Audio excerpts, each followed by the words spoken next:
이종복입니다. 이게 길게 들어갈지 짧게 들어갈지는 모르겠어요. 대신 사람들의 집중력이 떨어지니까 10분 동안 짧고 굵게 얘기해주면서 나머지 부연 설명은 좀 길 수도 있습니다. 이번 영상은 그래도 민족 고유의 명절 아닙니까? 이 영상이 추석 전 시장에 관한 마지막 선물이다. 약간 제목을 좀 짧게 바꿀 수도 있어요. 중요한 것은 추석 전 선물인데 시장에 관한 선물이라는 거예요. 여러분 아시겠죠? 자, 그 다음에 이제 이종복이가 이제 유튜브든 이토마토든 방송하기가 편해졌는데, 나는 금요일 날 이 방송 때문에 이제 여러분들한테 내가 하고 싶은 얘기를 되게 많이 하는 거고, 이제 여러분들이 이종복의 실시간 그 실력을 이제 보게 될 겁니다. 오후 9시부터 11시인데 이게 종목 진단 방송인데, 종목 진단을 하다가 15분 정도 미니 강의라는 게 있어요. 그때 내가 주로 기법하고 시황 얘기 많이 할 겁니다. 그러니까 이번 주 금요일 날은 명절 연휴라 쉬고 다음 주부터라도 요거 잘 보고, 그리고 종목 물어보고 싶은 사람들은 여기 와서 물어보면 됩니다. 그리고 데일리 시황은 뭐 여러분들 다 아니까 이거 잘 참고하시고요. 그 다음에 이번 야간 강연 방송은 특이하게 14, 15일이라는 게 중요해요. 기존에는 내가 미리 다 예측했어요. 여러분 그죠? 그래서 내가 7월달 CPI 나올 때 이거 비슬래스라도 녹화방송 보라고 그랬고, 8월달 FOMC 야간 강연방송도 보라고 했고, 주식하는 사람들 무조건 보라고 했고, 근데 이번에는 추석 다음날 나오고 나도 추석 때 또 시장 또 연구하고 이런 게 많으니까 이번에는 CPI가 나오는 거 보고 야간 방송을 할 겁니다. 9월 14, 15일 잘 참고하라고 얘기해 주는 거예요, 여러분. 자, 내가 시장에 관해서 지금부터 한번 몇 가지 얘기해 줘 볼 테니까 한번 보세요. 이거를 설명하면 되는데, 지금도 보면 내가 예전에 이거 페드 와치 해가지고서 그 금리 인상 확률에 관해서 이제 이토마토에서 이거 데이터 가지고 보여주니까 여기저기서 이 데이터 갖고 이제 따라하는 애들 좀 생기지. 똑같은 거.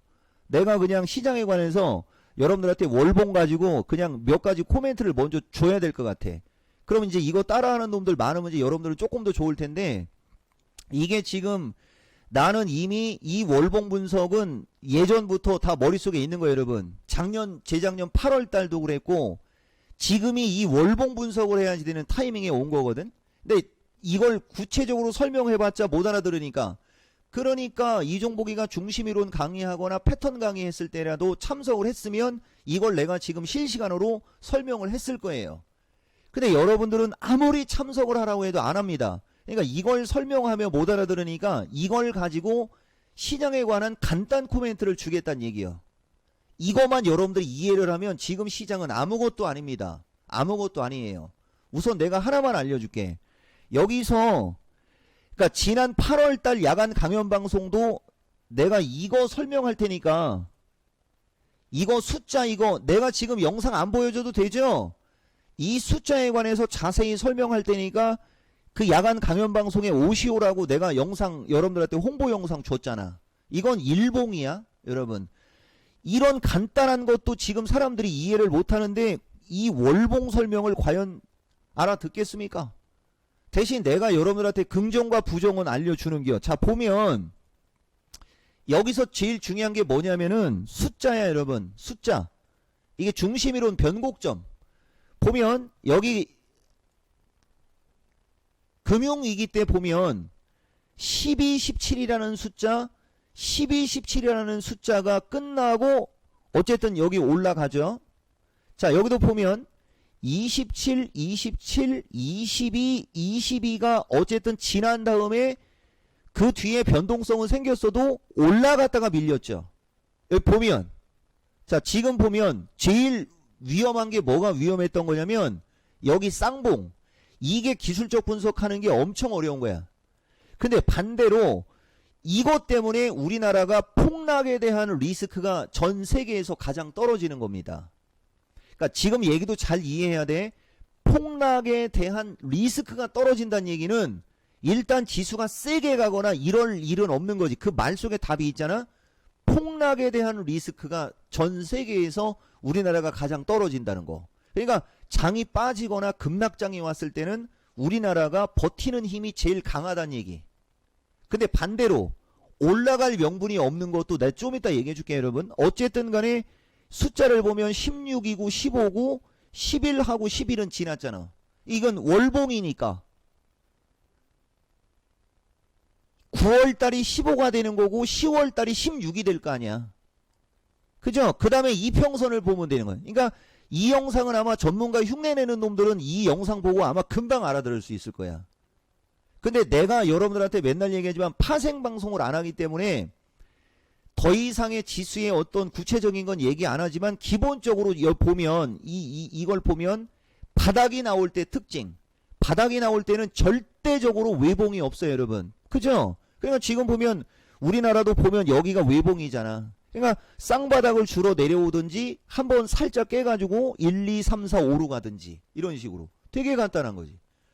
내가 금요일날 텔레비에 나가서 15분 동안 기법 강의, 기법 얘기도 하면서 실력 발휘할 수 있는 시간이 이제 있으니까 이제 아마 애들 많이 따라는 할 건데 먼저 얘기해 주는 거예요. 이거 어차피 따라할 게 뻔하니까 이종복 유튜브 영상에서 여러분들한테 이 대본 정도는 먼저 주는 거죠. 이 대본 갖고 이제 시장을 보고 월봉을 보면 기본적으로 여러분들이 추세 패턴을 알거나 중심이론 정도만 알면 지수 바닥도 어느 정도 시점에서 나올 수 있다도 예측할 수 있어요, 여러분. 아시겠습니까? 그리고 밥만 먹으면 얘기하지만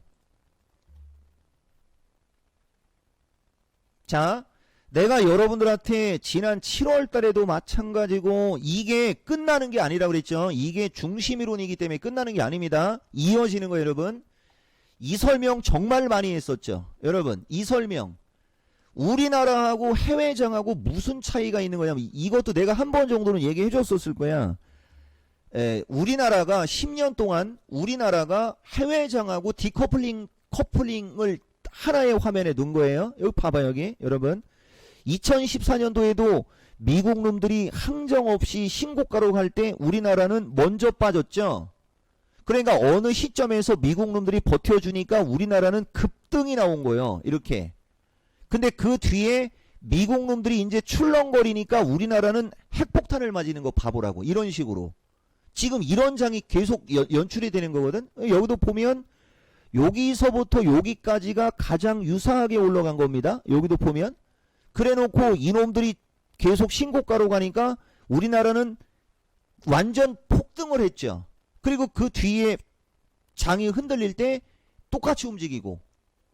보입니까? 이게 2018년도 장이야. 근데 이거하고 지금 보면 너무나 똑같이 움직이고 있잖아. 그래서 내가 여러분들한테 밥만 먹으면 얘기해 주는 게 2020년 4분기 여기가 저점이 290이고 고점이 325인데 마디 비율은 319입니다.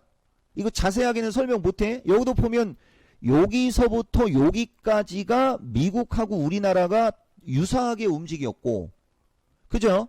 그 뒤는 미국이 요거 올라갈 때 우리나라는 이렇게 핵폭등을 해버렸죠. 여기다 원래 개폭등이라고 해야 되는 건데 완전 폭등한 요게 쥐약이 돼가지고 그 뒤에 여러분 그 뒤에 미국 놈들이 계속 신고가를 갈 때 우리나라는 신고가 갱신을 못하면서 먼저 빠졌죠. 얘들이 신고가를 갈 때 우리나라가 먼저 여기까지 밀려 내려왔기 때문에 이제 미국 놈들이 급락할 때 우리나라도 같이 빠지는데 미국이 빠지는 폭 이상 우리나라가 안 빠지고 있는 거야. 그러면서 여기 슬쩍 한번 보고 가면 나스닥 11,700에 나스닥 11,700에 우리나라는 320에서 290이 목표치입니다. 이게 목표치야. 이해가 돼요? 근데 나스닥이 지난 7월 달에 11,000까지 밀렸죠. 여러분 11,068까지 빠졌어. 근데 우리나라는 301.8에서 지지가 났단 말이야. 나는 얘들이 11,700에 오면 우리나라는 320에서 290까지 봤었어. 이해가 돼요?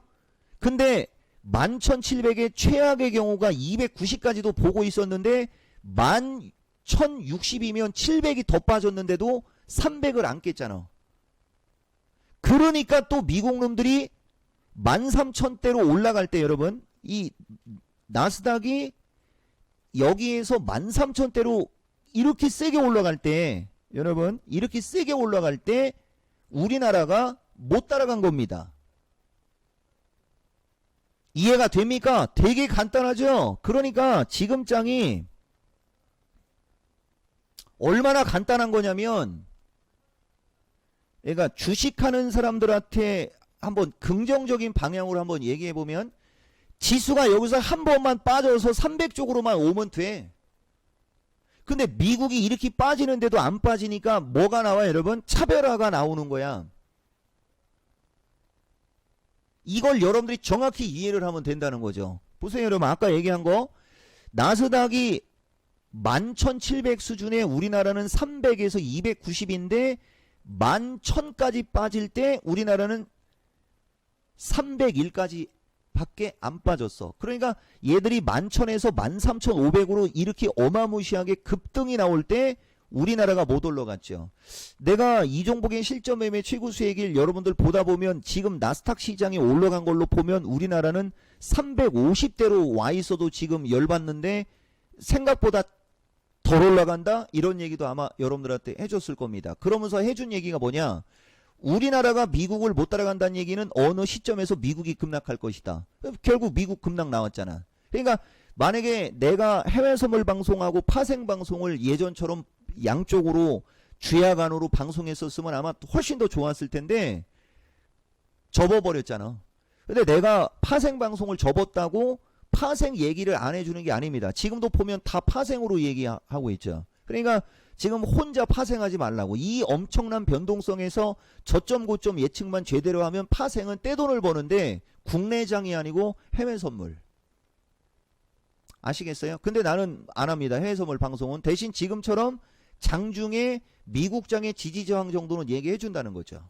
그리고 아까 그 저기 페드와치의 금리 인상 그 레벨을 보면 69, 75까지 올라갔었어. 그게 여러분 75까지 올라갔었던 게 50대 중반으로 밀려 내려왔죠. 그러면은 만약에 독일장이 버티든 홍콩장이 버티든 막 그렇게 하면 이놈들은 반등의 확률이 높은데 이것도 얘기해 준 거예요 여러분. 왜 자꾸 내가 반등의 확률로 얘기를 하느냐? 나는 지금 주식 방송을 하니까 가끔가다 이 꼴통들이 있는데 내가 파생 방송하면 나는 무조건 하락하는 걸 기준으로 얘기한다고 그랬죠. 근데 지금 주식 방송을 하니까 하락하는 과정에서 반등을 자꾸 얘기하는 거야. 여러분 무슨 말인지 알겠습니까? 내가 밥만 먹고 실전 매매 최고 수익일에서 얘기하는 게 뭐냐면은 여기 이것도 내가 제일 먼저 아마 여러분들한테 얘기해 줬을 거야. 1, 2, 3, 4, 5, 6, 7 요거 하나 둘 셋이 1, 2, 3 여기서 하나 둘 셋이 요 하나로 되면 어느 시점에서 반등이고 1, 2, 3, 4, 5, 6로 가면 올라갔다 내려갔다 올라갔다 내려갔다 이런 식으로 해갖고 저점이 나오겠죠. 기본 중에 기본. 자 장기 이평선 가지고 60분 차트로 고점 저점 잡는 법 알려줬었잖아요 여러분. 보다시피 그러니까 이게 주약인 거예요. 여기서부터 여기까지 빠지고 이렇게 올라가서 12,000 초반이면 목표치 줬죠 여러분. 그러면서 이 마디가 크고 여기가 작고 여기가 자꾸 점점 작으면서 패턴이 쐐기형 패턴이 만들어지니까 이것도 사실 되게 크게 올라간 거예요 여러분. 12,000에서 12,500까지 500이 올라간 거야. 그러니까 여기가 13,200 정도 되는 거잖아요 여러분. 소수점까지 합쳐서 얘기합시다. 1,200이 빠지고 500이 올라간 거면 되게 많이 올라간 거예요. 그러니까 이렇게 500이 여기처럼 이런 식으로 해서 왔다가리 갔다리 했었어야 되는데 무슨 말이냐면은 요만큼 올려놓고 살짝 밀리고 요만큼 올려놓고 살짝 밀리고 이런 식으로 좀 차분하게 움직였으면 더 좋았을 텐데 너무 급하게 올려버리니까 이제 어떤 일이 벌어져요? 그냥 밀리지. 자 그러면 급하게 올린 이유가 뭐야? 여러분 급하게 올린 이유 고용이 어설프게 나오면서 금리 인상을 비구로 안 갈 수 있다라고 생각하니까 엄청나게 급하게 쳐올렸죠. 그러니까 CPI에 답이 다 있는 거야. 여러분 알겠습니까?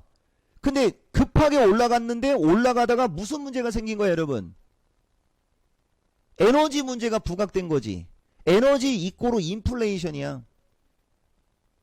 옐런이 가스 상한제가 인플레이션에 대적할 수 있는 최고의 카드다라고 운을 띄워주니까 그 뒤에 러시아에서 웃기고 있네. 그럼 우리 가스 공급 안 해버려. 해서 저런 일이 벌어진 거거든. 그러니까 답이 딱 정해져 있지. 여러분 지금 장은. 이게 선물입니다. 그래서 만약에 여기 중에 만약에 이게 도저히 무슨 말인지 못 알아듣겠다. 내가 요점을 하나 알려줄게요. 여러분 이거 어차피 선물이니까. 종합은 310 초반선이면 해외장이 반등 나오면 순간적으로 318에서 20 부근으로 반등이 순간적으로 나올 수도 있다. 그러나 정상적으로는 지금 미국장의 흐름과 이걸 봤을 때는 정상적으로는 310에서 307짜리 정도를 보고 저점이 나오는 게 유리한 거예요. 내가 이것도 선물이니까 얘기해 줘 볼게. 여러분 뒷부분으로 가면서 좋은 얘기 많이 나오죠. 이것도 여러분들이 엊그저께 야간 강연방송 왔으면 지금 얘기도 그대로 들었을 겁니다. 다 나는 이미 여기 보면 8월 29일 날짜 기준에 이거 야간 강연방송이잖아요. 여기 나오죠. 정상은 310에서 307. 만약에 반등이 나오면 미국 놈들의 어떤 입장에서 반등 나오면 여기는 325에서 330으로 졌지만 이건 마디가를 준 거고 320에서 325까지는 반등이 먼저 나올 수도 있다라고 얘기해 줬어. 진짜로. 근데 우리나라가 여기 보면 여기가 315입니다. 여기 지금 보이죠? 8월 29일 날은 분명히 315였어요. 여러분 8월 31일 날 그 드레싱 나오면서 우리나라 323까지 여기 쳐올렸던 거 기억나요 여러분? 이것도 맞춰준 사람이요. 나는 8월 29일 날 방송했잖아. 8월 29일 날 방송할 때 정상은 310에서 307인데 미국 놈들의 어떤 흐름에 따라 325 수준까지도 급반등 나올 수 있다라고 한 것까지도 맞춰준 거야. 근데 여기서 옵션의 가격이 풋옵션 대박의 조건이 만들어졌지. 여러분들 이종복이한테 가끔 가다가 들은 얘기 중에 슈퍼 백오데이션이라고 들어봤어요? 내가 이 정도 수준이요. 그날 드레싱하는 날 베이시스가 마이너스 1.96 슈퍼 백오데이션 슈퍼 울트라 핵쇼핑 백오데이션 바로 지수 폭락이지. 기초 중에 기초. 이게 지수 플러스 선물 마이너스잖아. 근데 이 영상 보는 사람들은 지금 내가 얘기한 기법들 아무것도 못 알아들었을 거야. 옵션의 가격도 풋옵션 초대박 구조. 지수 땡기고 선물 이빠이 미루면서 슈퍼 백오데이션에 지수 폭락하는 구조. 그 지수가 폭락이 나왔어야 되는데 요거밖에 안 나온 겁니다. 아시겠습니까? 이게 기본 중에 기본. 그러니까 내가 여러분들한테 시장 얘기를 좀 내가 파생방송을 했으면 시장 얘기를 많이 했으면 얼떨결에 위험관리를 했을 수는 있지만 내가 계속 얘기하지만 시가총액 상위 종목에 집중하는 사람들이 현금을 확보했을 때 유리하지 개별 종목을 다 팔아버린 사람들은 오히려 소외받았다라는 것 되게 중요한 얘기입니다. 그래서 내가 방송 중에 현금 확보라는 얘기를 안 하고 있는 것도 알려줬잖아. 이게 다 기법에서 나오는 거야. 여러분 요까지 상황 이해했어요? 그러니까 아까 내가 여러분들한테 준 원고가 이 종목을 아는 사람들한테는 그게 되게 도움이 많이 되는 내용이거든요. 여러분 만약에 그게 안 되는 사람들은 죽어라고 꾸준히 뭐 이토마토 방송을 보든지 아마 금요일날 방송이 여러분들한테는 이해가 쉬울 겁니다. 장중방송은 여러가지 내용을 얘기하면서 내 의견을 얘기하기 때문에 얘기를 캐치 못할 수도 있어. 한번 볼까요 여러분? 이거 시간이 너무 오래 지났네. 벌써 20분 더 지나버렸네. 내 이럴 줄 알았어. 이게 위험신호라는 건데 여기 보면 이미 이 종목은 그날 여기 보면 8월 29일 타이밍 보면 순간적으로 올라갈 수는 있어도 정상이 310에서 307로 보고 있었죠.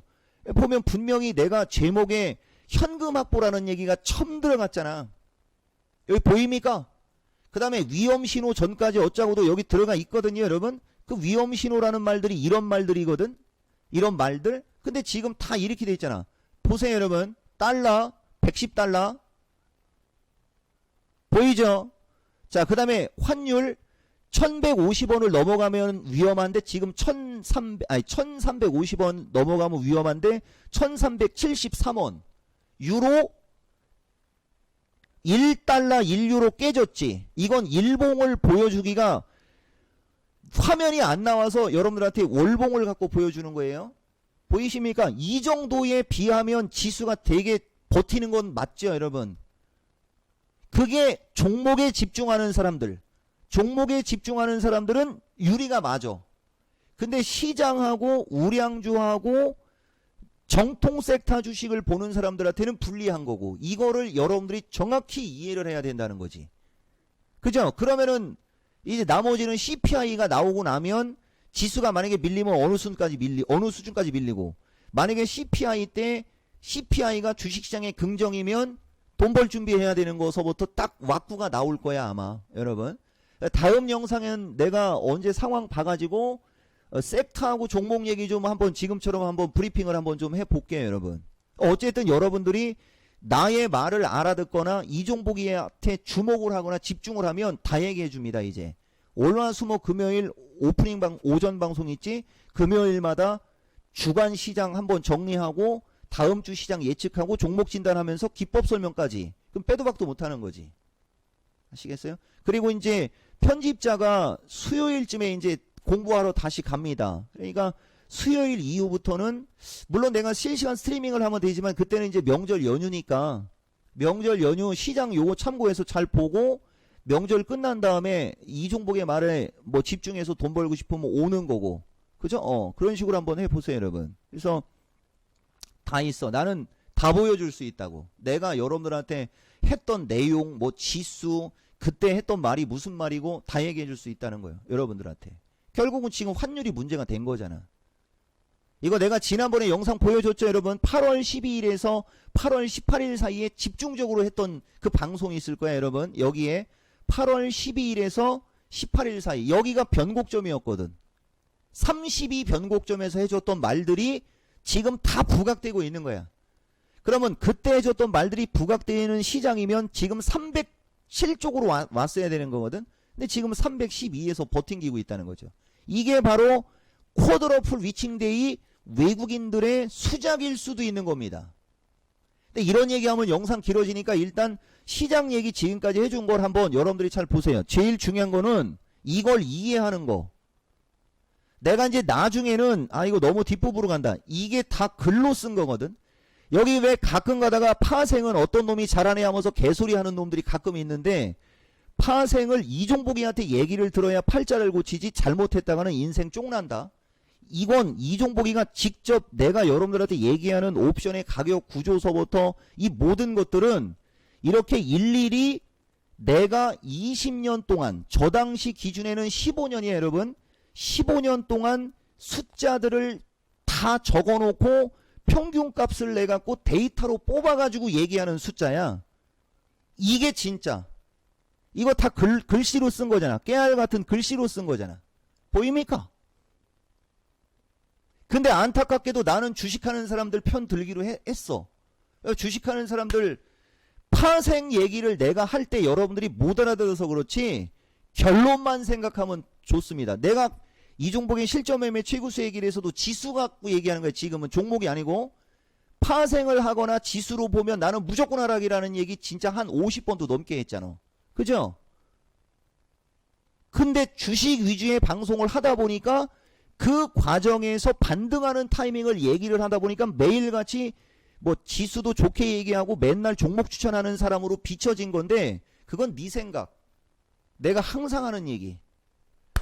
자 여러분 이런 정도의 열정과 노력으로 다져진 실력이 있는 사람의 말이 맞을지 그냥 책 보고 공부한 애들 책 보고 그냥 손만 찍찍 끊는 애들 말이 맞을지는 그냥 지나가는 사람한테 물어봐도 되는 게요. 이게 내가 공부한 파생의 기초입니다. 자 영상 요걸로 마치겠습니다.